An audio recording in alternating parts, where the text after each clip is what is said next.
My head snaps back as the manager grabs a fistful of my hair and drags me toward the boutique entrance. I'm screaming, my hands clawing at her wrists, trying to break free, while she's yelling that I need to leave her store immediately. Other shoppers are staring, some filming with their phones, but no one is helping. My name is Corinne Hayes, and the woman assaulting me is Margot Sinclair, manager of Etoile Boutique at Westfield Pavilion Mall. She's dragging me by my hair because I tried on a dress she decided I couldn't afford. Let me back up and explain how a simple shopping trip turned into a public assault. I'm a high school English teacher. I make $54,000 a year, work with teenagers who mostly don't want to read Shakespeare, and I love my job even though it doesn't pay much. I dress practically for work, mostly from Target and Old Navy, because I'm not spending money on clothes that will get chalk dust and teenage angst all over them. But today is different. Today is my 10th wedding anniversary, and my husband is taking me to an upscale restaurant downtown. I wanted something nice to wear, something special, something that wasn't from my usual budget stores. My husband is Zachary Hayes. We met in college, got married young, built a life together on modest means. He works in commercial real estate development, and while he makes decent money, we live simply. We have a small house in a good school district, drive practical cars, save for retirement. What I didn't know until recently was exactly how much money Zachary actually has. But I'm getting ahead of myself. This morning I came to Westfield Pavilion Mall to find an anniversary dress. I walked past the usual stores I shop at and stopped in front of Etoile Boutique, a high-end store with beautiful clothes in the window. I stood there for a moment, looking at the price tags visible on the display pieces. $800 for a cocktail dress. $1,200 for an evening gown. Way out of my normal budget. But it was our anniversary. We'd been saving. I'd given myself a budget of $300, which was more than I'd ever spent on a single piece of clothing. I walked in. The boutique was elegant, all white marble and gold fixtures, with soft music playing and clothes displayed like art pieces. There were only a few other customers, all of them looking wealthy in that effortless way wealthy people have. A saleswoman approached me immediately. She was young, maybe mid-20s, and she looked me up and down in a way that made me feel instantly unwelcome. She said, "Can I help you find something?" Her tone suggested she didn't actually want to help me find anything. I said, "I'm looking for a cocktail dress. Something for a special occasion." She said, "Our pieces start at $700. Perhaps you'd be more comfortable at one of the department stores." I felt my face flush with embarrassment. I said, "I'm aware of the price range. I'd like to look around." She said, "Of course," but her expression said she thought I was wasting her time. I browsed the racks, trying to ignore the saleswoman hovering nearby like she expected me to steal something. I found a beautiful navy dress, simple but elegant, with a $450 price tag. Above my budget but not impossibly so. I said, "Can I try this on?" The saleswoman hesitated, then said, "I'll need to check with my manager." She walked to the back of the store and returned with another woman, older, perfectly styled, wearing clothes that probably cost more than my monthly mortgage payment. This was Margot Sinclair. Margot looked at me, then at the dress I was holding, then back at me. She said, "That dress is quite expensive. Are you sure you want to try it on?" I said, "I'm sure. That's why I asked." She said, "We have a policy about trying on merchandise. We need to ensure our pieces are treated with respect." I said, "I'm not going to damage it. I just want to see if it fits." She looked at my outfit, my Target jeans and Old Navy cardigan, and her lip curled slightly. She said, "I don't think this dress is right for you. Perhaps something from our clearance section." I said, "I'd like to try on this dress, please." She said, "I'm going to have to ask you to leave." I said, "Excuse me." She said, "This store caters to a certain clientele. You don't belong here. Please leave before I call security." I was stunned. I'd been refused service before I'd even tried on a dress, just because of how I looked. I said, "I'm a paying customer." I have every right to shop here. She said, "You're not a customer. You're someone who walked in off the street thinking they belong in a luxury boutique. Now leave." I said, "No. I want to try on this dress." That's when she grabbed my hair. She literally grabbed a fistful of my hair and started dragging me toward the exit, yelling that I was trespassing and refused to leave. I screamed and tried to pull away, but her grip was strong and the pain was intense. Other shoppers were watching. Some were filming. No one intervened. Margot dragged me about 15 feet before I managed to grab a clothing rack and brace myself. The rack tipped, clothes spilling everywhere. She let go of my hair and yelled, "Security! I need security!" 2 mall security guards came running. They saw me on the floor surrounded by fallen clothes, my hair a mess, Margot standing over me looking furious. Margot said, "This woman refused to leave when asked and became violent. She knocked over my merchandise. I want her arrested for assault and destruction of property." I said, "That's a lie. She grabbed my hair and dragged me." One security guard said, "Ma'am, we need you to calm down." I said, "I am calm. She assaulted me." The other guard said to Margot, "What happened?" Margot said, "She came in demanding to try on expensive merchandise. When I explained our store policy about trying on items, she became belligerent. I asked her to leave multiple times, and when she refused, I attempted to escort her out. She attacked me and destroyed my display." It was complete fiction, but she said it with such conviction that the security guards looked at me like I was the problem. I pulled out my phone and said, "Other people were filming. There's video of her dragging me by my hair." Margot said, "She's lying. No one was filming." But I'd seen people with their phones out. I looked around at the crowd that had gathered. I said, "Someone recorded this. Please, someone tell them what really happened." No one spoke up. People looked away, uncomfortable but unwilling to get involved. The security guard said to me, "Ma'am, I'm going to have to ask you to leave the premises. If you refuse, you'll be charged with trespassing." I said, "I'm the victim here. She assaulted me."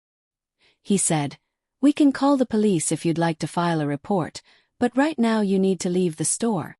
I was shaking with anger and humiliation, but I could see this wasn't going anywhere. I said, "Fine. But I'm filing a police report. And I want to speak to whoever owns this mall." Margot smirked. "Good luck with that." I left the boutique with as much dignity as I could manage, went straight to my car and burst into tears. My scalp was throbbing where she'd grabbed my hair. My hands were shaking. I felt violated and humiliated and furious. I called Zachary. He answered on the second ring, his voice warm. "Hey love. How's the dress shopping going?" I started crying harder. His tone changed immediately. "Corinne, what's wrong? What happened?" I told him everything. The boutique, the manager refusing to let me try on a dress, her grabbing my hair and dragging me, the security guards not believing me. He was silent for a long moment. Then he said in a voice I'd never heard before, cold and controlled, "Where are you right now?" I said, "In my car in the parking garage. Level 3. He said, "Stay there. I'm coming to get you. 20 minutes. I said, "Zachary, you don't have to." He said, "I'm coming. Don't move." He hung up before I could respond. I sat in my car trying to calm down, checking my scalp in the rearview mirror. There were red marks where Margot had grabbed me, and moving my head hurt. If you're hooked on this story, make sure you hit that subscribe button and turn on notifications so you don't miss what happens next. Zachary arrived in 15 minutes. He must have been speeding. He got out of his car and came straight to mine, opened the driver's door and hugged me carefully. "Are you hurt? Did she injure you?" I said, "My scalp hurts where she grabbed me. But I'm okay." He said, "Let me see." He gently examined my scalp, his jaw tightening when he saw the red marks. "We're filing a police report. And then we're going to that boutique." I said, "Zachary, the security guards already took her side. It's not worth, he said. It's absolutely worth it. No one puts their hands on my wife. No one, he said. But first, there's something I need to tell you. Something I should have told you a long time ago. I said, what? He took a deep breath. I own Westfield Pavilion Mall. I've owned it for 3 years. I stared at him. What? He said, the company I work for, Hayes Development Group. I don't just work for it.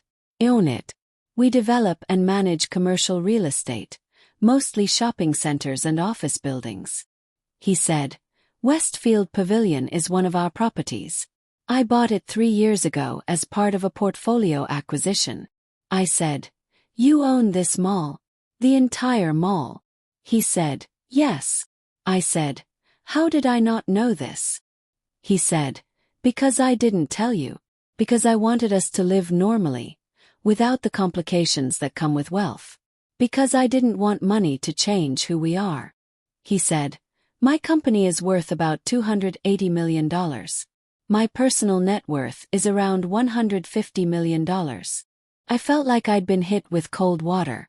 You're worth $150 million and we live in a 3-bedroom house and I shop at Target. He said, because that's who we are. That's the life we built before I got lucky with some investments. And I didn't want to lose that. He said, but right now, the fact that I own this mall means I can do something about what happened to you. I said, what are you going to do? He said, make sure the manager who assaulted my wife faces every consequence. We went to mall security first. Zachary walked in and asked to speak with the head of security. The guard at the desk said, can I ask what this is regarding? Zachary said, an assault that occurred in Etoile Boutique about an hour ago. I'm Zachary Hayes. I own this property. The guard's expression changed immediately. He stammered, Mr. Hayes, I'll get the director right away. The director of security, a man named Curtis, came out looking nervous. Mr. Hayes, I wasn't informed you were visiting today. Zachary said, I wasn't planning to. But my wife was assaulted by the manager of Etoile Boutique, and your guards did nothing to help her. Curtis said, there was an incident at Etoile about an hour ago. My team responded appropriately. Zachary said, your team watched the manager drag my wife by her hair and then asked my wife to leave instead of detaining the manager. That's not appropriate. Curtis looked at me, recognition dawning. Mrs. Hayes, I apologize. My team didn't realize. Zachary cut him off. It shouldn't matter who she is. If a store manager assaults a customer, your team should intervene regardless of whether that customer is married to me. He said, I want all security footage from the incident. All angles, all cameras. And I want the names of the 2 guards who responded. Curtis said, of course. Right away. While Curtis pulled the footage, Zachary called his attorney. He explained the situation, sent photos of my scalp injuries, and asked about legal options. His attorney said something that made Zachary's expression harden. He said, assault and battery at minimum. Possibly false imprisonment. We'll pursue both criminal charges and a civil suit. The security footage showed everything. Multiple camera angles of me entering the boutique, browsing, asking to try on the dress, Margot refusing, the argument, and then clearly, unmistakably, Margot grabbing my hair and dragging me across the floor while I tried to break free. It was worse than I remembered. Watching myself being dragged like that, seeing other people just standing there filming, it made me feel sick. Zachary watched in silence, his face expressionless, but I could feel the anger radiating from him. When the footage ended, he said to Curtis, send copies to my attorney immediately. And fire the 2 guards who responded to this incident. Curtis said, Mr. Hayes, they were following protocol. Zachary said, their protocol was to believe the store manager over the victim without reviewing evidence or taking witness statements. That's unacceptable. They're fired. Today. He said, and effective immediately, all security staff will undergo retraining on how to handle assault allegations. If a customer claims assault, security reviews footage before taking any action. Curtis nodded, looking pale. Yes, sir. Zachary said. Now we're going to the boutique. We walked through the mall to Etoile. Zachary held my hand the entire way, and I noticed people recognizing him, whispering. Apparently more people knew who owned the mall than I did. We entered the boutique. Margot was at the register talking to a customer. She saw us and her expression flickered with recognition, then confusion. Zachary walked straight to her. Margot Sinclair. She said, Yes. Can I help you? He said, I'm Zachary Hayes. I own this mall. And you assaulted my wife an hour ago. Her face went white. She looked at me, then back at him. There was a misunderstanding. That woman, Zachary said. That woman is my wife. And security footage shows you grabbing her by the hair and dragging her across your store. Margot said. She was refusing to leave after I asked her. Zachary said. She was trying to shop. You refused her service based on her appearance, and then physically assaulted her when she objected. He said, You're fired. Effective immediately. Security will escort you from the premises within the hour. You're banned from this property permanently. Margot said, You can't do that. I have a contract. Zachary said, Your contract allows for immediate termination in cases of violence against customers. You committed assault on my property, recorded on security cameras. You're done. He said, Pack your personal items. Security will supervise. If you're not gone in 1 hour, you'll be escorted out by police. Margot looked around desperately, like someone might help her. The other sales staff were staring, shocked. Margot said, This is ridiculous. Over some woman who doesn't even belong in this store. Zachary's voice got even colder. That woman is my wife. And even if she wasn't, assaulting customers is grounds for immediate termination and criminal charges. He said, The police have been called. They'll be taking your statement shortly. I suggest you find a good attorney. He turned to the other staff members. Who's second in command here? A woman in her 30s raised her hand tentatively. I'm Claudette, assistant manager. Zachary said, You're now the acting manager. First order of business. Review your customer service policies. If someone wants to try on merchandise and can afford to buy it if it fits, you let them try it on. Regardless of how they're dressed. Claudette said, Yes, sir. Absolutely. Zachary said. Second, my wife wanted to try on a navy dress. Get it for her now. She'll try it on, and if she likes it, she's buying it. And she'll receive a 50% discount for the inconvenience of being assaulted in your store.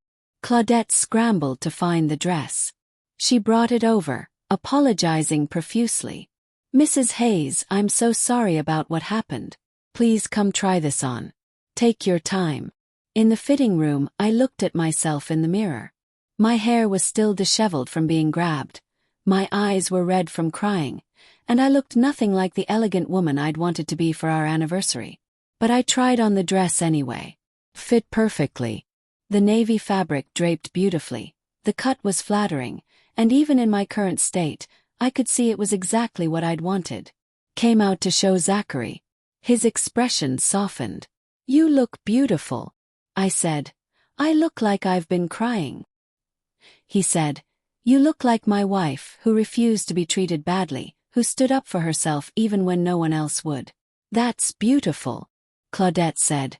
The dress looks perfect on you, Mrs. Hayes. Truly stunning. I changed back into my clothes and Zachary bought the dress. Even with the 50% discount, it was expensive, but he handed over his credit card without hesitation. As we left the boutique, I saw Margot being escorted out by security, carrying a small box of personal items, her face red with anger and humiliation. She saw us and said, This isn't over. I'm suing for wrongful termination. Zachary said, Go ahead. We have video evidence of you committing assault. Good luck finding an attorney who'll take your case. In the car, I finally processed everything. I said, "You're worth $150 million. He said, "Yes." I said, "And you never told me." He said, "I wanted to. Many times. But I was afraid." I said, "Of what?" He said, "That it would change things between us. That you'd see me differently. That we'd lose the simplicity of our life together." He said, "We got married when I had $20,000 to my name and a job that paid $40,000 a year. You loved me then, not because of money but because of who I was." He said, "When the business took off, when I started making real money, I didn't know how to tell you. And then too much time passed, and it felt like a lie by omission." I said, "It was a lie by omission." He said, "I know. Sorry. I should have told you years ago." I said, "We live in a small house. I work a full-time job. I shop at Target. We could have been living completely differently." He said, "Would that have made you happier?" Thought about it. I don't know. Maybe. I love teaching, but it's hard doing it for so little money. Knowing we had resources might have made some things easier. He said, "We have resources. We can start using them. Bigger house, nicer cars, better vacations, whatever you want." I said, "That's not the point. The point is you should have told me. We're married. We're supposed to make decisions together." He said, "You're right. I'm sorry." We drove in silence for a moment. Then I said, "For the record, I'm glad you fired her. She deserved it." He said, "She's also being criminally charged. The police are filing assault and battery charges based on the security footage. If this story is keeping you on the edge of your seat, drop a like and let me know in the comments if you've ever been judged unfairly based on your appearance." 2 days later, I went to the police station to give my formal statement about the assault. The detective assigned to the case was sympathetic. "Mrs. Hayes, we've reviewed the security footage. It's clear you were the victim of assault. Ms. Sinclair has been charged with assault and battery, and she'll be arraigned next week." I said, "What happens if she's convicted?" He said, "She'll likely get probation, community service, anger management classes, and she'll have a criminal record. She might also face civil liability if you choose to sue." I said, "We are suing. My husband's attorney is handling it." The detective nodded. "Given the clear video evidence and the severity of the assault, you have a strong case." 1 week after the incident, Margot's arraignment was held. She pleaded not guilty, claiming self-defense despite video evidence showing otherwise. Her attorney tried to argue that I'd been verbally threatening, that Margot had felt endangered. The prosecutor presented the security footage. The judge watched Margot grab my hair and drag me 15 feet across the boutique floor while I screamed and tried to break free. The judge said, "Ms. Sinclair, there is no self-defense claim here. This is clear assault." He set bail at $10,000 and scheduled a trial for 6 weeks out. Outside the courthouse, reporters approached us. The story had gotten media attention because Zachary owned the mall where it happened. "Mrs. Hayes, how do you feel about the charges?" I said, "I'm glad there are consequences for assault. No one should be able to grab someone by the hair and drag them out of a store." "Mr. Hayes, did your wife receive special treatment because you own the mall?" Zachary said, "My wife received the treatment every assault victim deserves: belief, support, and access to justice. The problem is that most victims don't get that. They're doubted, blamed, or ignored. If this incident highlights how broken our response to assault is, then at least something good came from my wife's trauma." 2 weeks after the incident, Etoile Boutique's corporate headquarters reached out to Zachary. They wanted to settle. They'd fire Margot, implement new training protocols, and offer me $50,000 in compensation if we agreed not to sue and not to speak publicly about the incident. Zachary showed me the offer. I said, "They want me to be quiet." He said, "Yes. They're worried about their brand reputation." I said, "What do you think?" He said, "I think we should reject it and sue for the full amount. Send a message that assaulting customers has real consequences." Agreed. Our attorney filed a civil suit against Margot Sinclair and Etoile Boutique for $500,000. Medical expenses for the scalp injuries, emotional distress, and punitive damages. 3 weeks after the incident, the local news ran a feature story. Teacher assaulted in luxury boutique, security guards didn't help. The story included the security footage, interviews with me and Zachary, and commentary from legal experts about assault in retail settings. The story went viral. Over 2 million views in the first 48 hours. People were outraged by the footage of Margot dragging me by my hair. Outraged that security guards had taken her side. Outraged that I'd been refused service based on my appearance. The comments were overwhelmingly supportive. This is why I don't shop at high-end stores. They treat you like garbage if you don't look rich enough. The fact that her husband owns the mall is perfect karma. That manager should go to prison. You can't just assault people. Etoile Boutique's social media was flooded with criticism. They lost thousands of followers in days. People were calling for boycotts. 4 weeks after the incident, Etoile Boutique's CEO called Zachary directly. He wanted to settle again. This time for $200,000, no NDA, and a public apology. Zachary said, "We'll consider it." We talked about it that night. I said, "Part of me wants to take them to trial. Make them face full accountability." He said, "Part of me wants that too. But trials are unpredictable.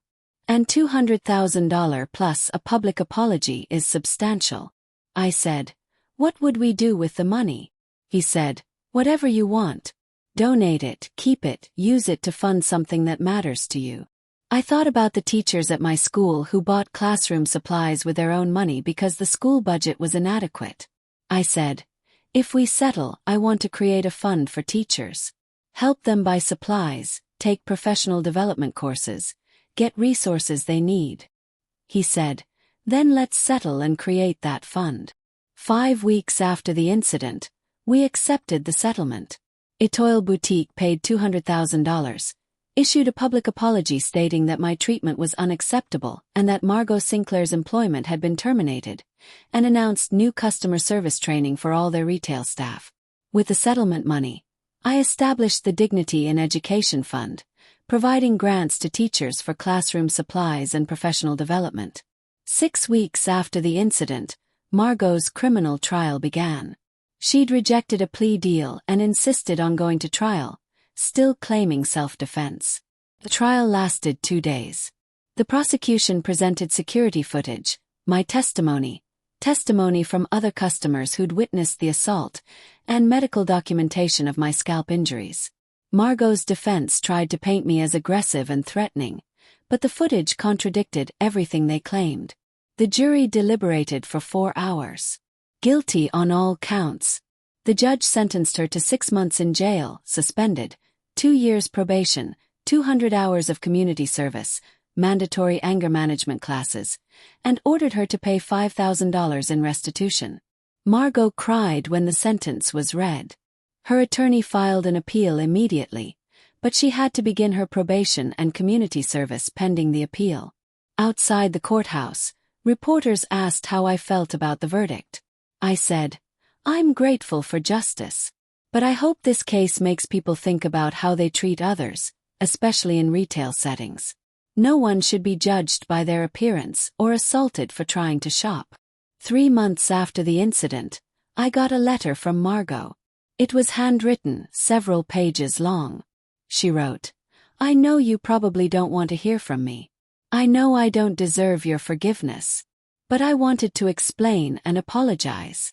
She wrote, "I've been in retail management for 15 years. I started believing that protecting expensive merchandise was more important than treating people with dignity. I started judging people by their clothes, their cars, their appearance." She wrote, "When you walked into the boutique, I saw your Target jeans and Old Navy cardigan, and I decided you didn't belong there. I made a snap judgment based on nothing but classism and prejudice." She wrote, "When you insisted on trying on the dress, I felt like you were challenging my authority, like you were trying to prove something. So I escalated instead of de-escalating." She wrote, Grabbing your hair was assault. There's no excuse. I was angry and I hurt you because I had power and I abused it. She wrote, I've been in therapy since the arrest.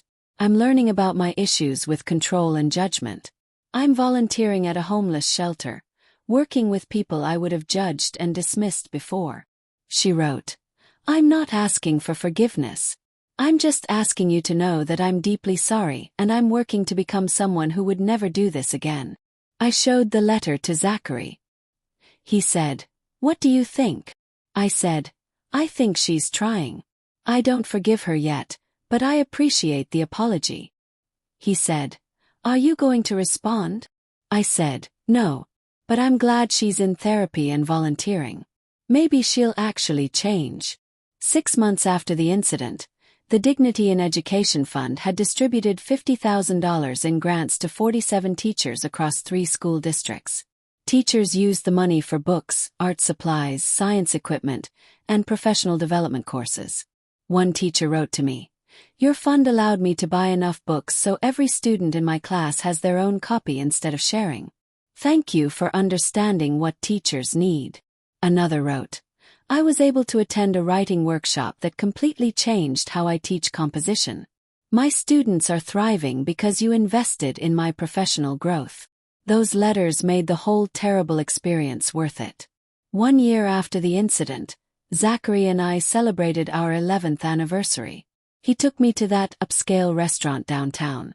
I wore the navy dress from Etoile Boutique, the one I'd been dragged across the floor trying to buy. At dinner, Zachary said, I have something for you. He handed me a small box. Inside was a key. I said, What's this? He said, A key to your own school. I said, What? He said, I bought a building. Former private school, closed 3 years ago. I'm renovating it and donating it to the school district with one condition. It becomes a magnet school focused on teacher development and innovative education practices. He said, You'll help design the curriculum and programs. It'll be a place where teachers are valued, supported, and given resources to do their best work. I started crying. He said, You turned an assault into a fund that helps teachers. Now we're turning it into a whole school. I said, We. He said, I'm funding the renovation and endowing it with $5 million for ongoing operations. You're designing the vision. Together, we're creating something that honors what you went through. 2 years after the incident, the Corinne Hayes School for Educational Innovation opened. It served 300 students and employed 25 teachers, all of whom received above-market salaries, generous professional development budgets, and autonomy to innovate. The school became a model for teacher-centered education. Other districts started copying our approaches. At the opening ceremony, I gave a speech. I said, 2 years ago, I was assaulted in a mall boutique because a manager decided I didn't look wealthy enough to shop there. She dragged me by my hair across the floor.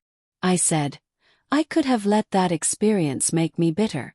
Instead, my husband and I decided to use the settlement money to help teachers. I said, This school exists because someone treated me with cruelty, and we chose to respond with generosity. Because the best revenge isn't hurting the people who hurt you. It's building something so good that their cruelty becomes irrelevant. If you made it to the end of this story, thank you for being here. Hit subscribe and turn on notifications for more stories like this. Drop a like if this resonated with you, and let me know in the comments about a time you turned something negative into something positive. 3 years after the incident, I ran into Margot at a grocery store. She saw me and froze, clearly debating whether to approach. I walked over to her. She said, Corinne, I didn't expect to see you. I said, How are you? She said, I'm okay. Working as a cashier at a department store. Trying to rebuild my life. She said, I heard about your school. It's incredible what you've built. I said, Thank you. She said, I wanted you to know I volunteer 3 days a week at a women's shelter. I teach job interview skills and help women transition back into the workforce.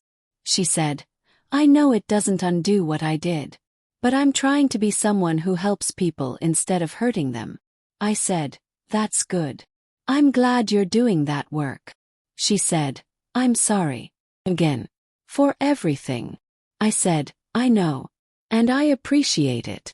We talked for a few more minutes, cordial but not friendly, and then we went our separate ways. That night, Zachary asked how I felt seeing her. I said, okay, actually. She seems like she's genuinely trying to change. He said, do you forgive her? I said, I'm getting there. Not completely, but getting there. 4 years after the incident, the Dignity in Education Fund had distributed over $500,000 in grants to teachers across the state. The Corinne Hayes School had expanded to serve 500 students and had a waiting list of over 1,000. Other districts were replicating our model, focusing on teacher support and innovative practices. And I was still teaching, still working with teenagers, still loving my job. But now I knew my husband was worth $150 million. We'd moved to a bigger house. We drove nicer cars. We took real vacations. But more importantly, we were using that wealth to make education better. At our 14th anniversary dinner, I said to Zachary, do you remember 4 years ago when I went shopping for an anniversary dress? He said, how could I forget? I said, I was so angry that day. Angry at Margot for assaulting me. Angry at the security guards for not helping. Angry at everyone who stood by and filmed instead of intervening. I said, but looking back, that terrible day led to so much good. The fund, the school, the changes in how retailers trained staff about treating customers with dignity. I said, I wouldn't want to go through it again. But I'm glad we responded the way we did. He said, you responded the way you did. I just provided resources. I said, we did it together. He raised his glass. To terrible days that become catalysts for change. I raised mine. And to partners who show up when it matters. 5 years after the incident, I was invited to speak at a conference on education innovation. I told the whole story. The assault, the settlement, the fund, the school, all of it. I said, 5 years ago, a boutique manager grabbed my hair and dragged me across the floor because she didn't think I looked rich enough to shop in her store. I said, she was wrong on 2 counts. First, I could afford the dress. Second, even if I couldn't, that's no excuse for assault. I said, but her assault revealed something important. Our society judges people constantly based on appearance, and those judgments lead to real harm. I said, so my husband and I decided to fight back by building something that values people regardless of how they look or how much money they have. I said, the school we created treats teachers with dignity. We pay them well, support their professional growth, and trust them to innovate. I said, and the students who attend our school learn in an environment that values them as individuals, not test scores or demographics. I said, that's the legacy of a terrible day. Not the assault itself, but our refusal to let that assault define us. The audience gave a standing ovation. After the speech, dozens of educators approached me wanting to learn more about our model, wanting to replicate it in their districts. 6 years after the incident, the Dignity in Education Fund had distributed over $1 million to teachers. The Corinne Hayes School had opened a second campus. Teacher retention in our school was 97%, compared to 65% district average. Student outcomes were exceptional, not because we cherry-picked high-performing students, but because we invested in teachers who could reach every student. And Margot Sinclair was working full-time at the women's shelter, having been promoted to program director. She sent me an email on the 6th anniversary of the assault. 6 years ago today, I made the worst decision of my life. I hurt you, traumatized you, and nearly destroyed my own life. But because you and your husband responded with grace and purpose, something good came from my terrible choice. Your fund has helped hundreds of teachers. Your school is changing lives. And watching what you built inspired me to dedicate my life to helping others. I'll always regret what I did. But I'm grateful you didn't let my cruelty destroy your faith in people. I showed the email to Zachary. He said, are you going to respond? I said, yes. I think I'm ready to tell her I forgive her. He said, do you? I said, Not for her sake. For mine. I'm tired of carrying anger from 6 years ago. I wrote back. Margot, I forgive you. Not because you've earned it, but because holding on to anger doesn't serve me anymore. I'm glad you're doing good work. Keep doing it. She wrote back immediately. Thank you. That means more than you know. 7 years after the incident, Zachary and I celebrated our 17th anniversary. We went back to Etoile Boutique, which was still in the mall he owned. Claudette was still the manager. She'd turned the store around, making it welcoming to all customers regardless of appearance. We walked in and she greeted us warmly. Mr. and Mrs. Hayes. So good to see you. I said. We came to buy an anniversary dress. For real this time. She laughed. I have several pieces I think you'll love. She showed me beautiful dresses, all of them perfect for the occasion. I tried them on in the same fitting room where I'd tried on the navy dress 7 years ago. Looking at myself in the mirror, I thought about how much had changed. 7 years ago, I'd come here looking for a dress and left traumatized. Today I was back, confident and empowered, buying a dress from a store that now treated everyone with dignity. I chose a beautiful emerald green dress, elegant and perfect. At the register, Claudette said, Mrs. Hayes, I want you to know what happened to you changed everything about how we do business. She said, we train every new employee about your story. About how judging customers based on appearance is not just wrong, it's assault if you try to enforce those judgments with violence. She said, you made our industry better. Thank you. I said, thank you for learning from it. 8 years after the incident, I was appointed to the State Board of Education. My work with the Dignity in Education Fund and the Corinne Hayes School had given me a platform to influence education policy at the state level. I used that platform to advocate for teacher pay increases, increased funding for classroom supplies, and innovative education practices. At my first board meeting, someone asked about my background. I said, I'm a high school English teacher who was assaulted in a mall boutique 8 years ago. My husband and I used the settlement money to create a fund that helps teachers. I said, I'm here because I believe teachers deserve dignity, respect, and resources. And I'm going to fight for that at every level. The room applauded. 9 years after the incident, the Dignity in Education Fund had distributed over $2 million to teachers across 5 states. The Corinne Hayes school model had been adopted by 12 school districts nationally. And I was still teaching, still working with teenagers, still loving my job. At our 19th anniversary dinner, Zachary said, do you ever think about what would have happened if Margot hadn't assaulted you that day? I said, sometimes. We'd have had a normal anniversary. You'd still be hiding your wealth. I'd still be teaching without knowing we had resources to make real change. I said, everything good that came from that day wouldn't exist. He said, would you choose to go through it again if you knew the outcome? I thought about it honestly. No. The assault was traumatic. The pain was real. But I wouldn't undo the consequences. The fund, the school, the impact on education, all of it matters too much. He said, you're remarkable. I said, I'm just a teacher who refused to accept being treated like garbage. He said, that's what makes you remarkable. 10 years after the incident, we held a 10th anniversary celebration for the Dignity in Education Fund. Over 1,000 teachers attended. Many of them had received grants from the fund. Some had gone on to become administrators or policymakers, using their experience to improve education systems. At the celebration, I gave a speech about the journey. 10 years ago, I walked into a boutique to buy an anniversary dress. The manager decided I wasn't good enough to shop there. She grabbed my hair and dragged me across the floor. In that moment I had a choice. I could accept the assault as just part of life, or I could fight back. I chose to fight. My husband supported that fight. And together we turned trauma into purpose.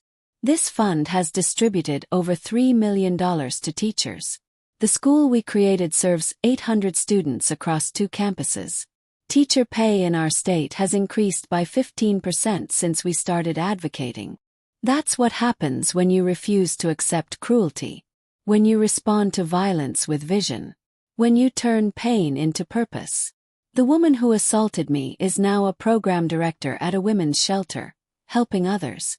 She learned that cruelty has consequences, but also that people can change. I learned that dignity matters more than money, that justice is possible even against powerful people, and that the best response to being hurt is to build something that helps others. Thank you all for being part of this journey. The crowd gave a standing ovation that lasted 5 minutes. After the speech, a young teacher approached me. She said, "Mrs. Hayes, your fund helped me buy books for my classroom 3 years ago.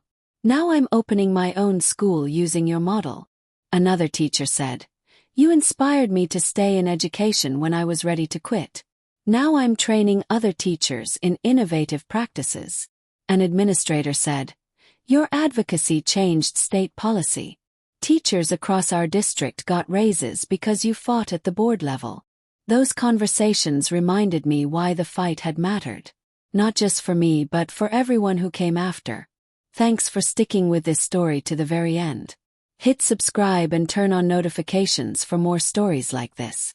Drop a like if this moved you and let me know in the comments about a time you stood up for yourself when it mattered most. See you in the next one.